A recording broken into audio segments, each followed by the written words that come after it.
Homicide 1917. The case of 19-year-old Winifred Mynheer.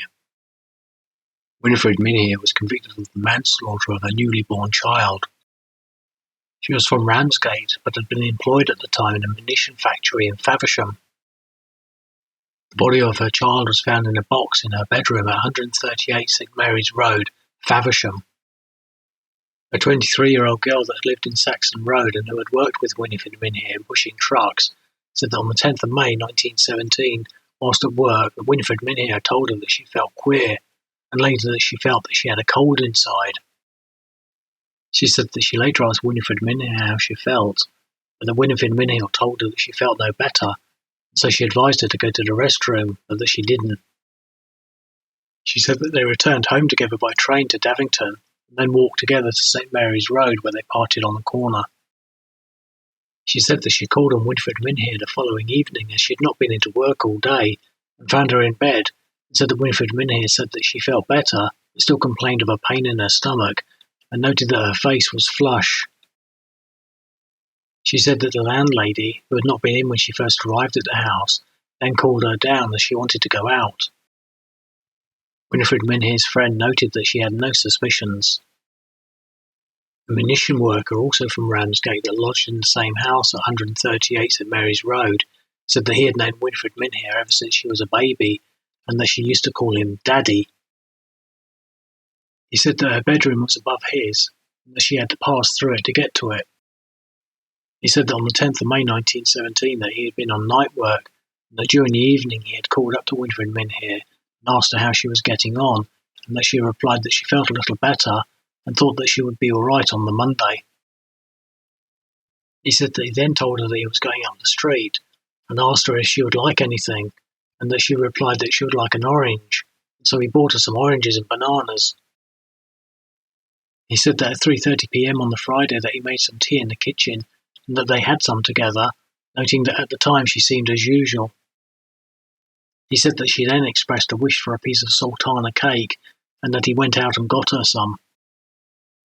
A neighbour that had lived at 132 St Mary's Street said that he knew Winifred Mynheer by sight, and that on the 11th of May 1917 he saw her in a garden at about 11:30 a.m, hanging some washing on the line. A woman who lived in Upper St Anne's Road and had been a lady superintendent at the works stated that Winifred Mynheer had been working at the munition factory for about 9 months, and that she had frequently spoken to her, but said that Winifred Mynheer had never made any statements to her as to her condition. She said that she had no suspicion until 3 weeks or a month before the 10th of May 1917, when she had a report from a patrol girl, and said that on the 12th of May 1917 that she went to Winifred Mynheer's lodgings, where she found her in bed. She said that Winifred Mynheer told her that she thought that she had caught a chill, but said that she told her that she thought that it was something much more serious than that, and asked her whether she would tell her the truth. She said that Winifred Mynheer then made a confession to her, saying that she had been alone at the time. The superintendent said that after other conversation that she asked Winifred Mynheer what had happened to the baby, and said that Winifred Mynheer pointed to a box and told her that it was in there. The superintendent said that she then said, "Oh, it is dead then," and that Winifred Mynheer replied, "I don't know, I squeezed it very hard." The superintendent said that she had an idea, but was not quite sure, that Winifred Mynheer had said that she had squeezed the child's neck. She said that Winifred Mynheer then asked her not to tell any of the girls at work or her father, and the superintendent said that she told Winifred Mynheer not to worry and then went to see a doctor. When the doctor arrived, Winifred Mynheer told him that she had tied a piece of tape round the baby's neck to stop it making a noise, but didn't thoroughly know what she was doing. He said that he then found the body in the box near the bed.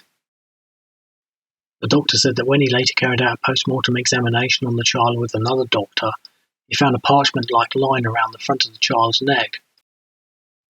He said that it was not deeply grooved and that there was no bruising or finger marks on the neck. He said that in his opinion the child had had a separate existence owing to the state of the lungs, and said that death had been due to asphyxia, but that he could not say how it was caused as there were many ways to prevent oxygen reaching the lungs. He noted that tying a piece of tape round the child's neck would be consistent with the marks found on the child's neck, and added that the child had been healthy would have probably lived if it had not been for that. He noted that even if he had not been told of the tape, then he should have said that the marks were caused by something having been tied around the child's neck.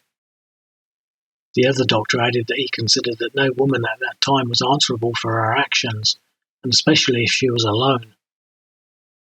The police noted that Winifred Mynheer had a good character and had never been in any trouble at home. They noted that Winifred Mynheer's mother had died about 2 years earlier, and that her family were very respectable people.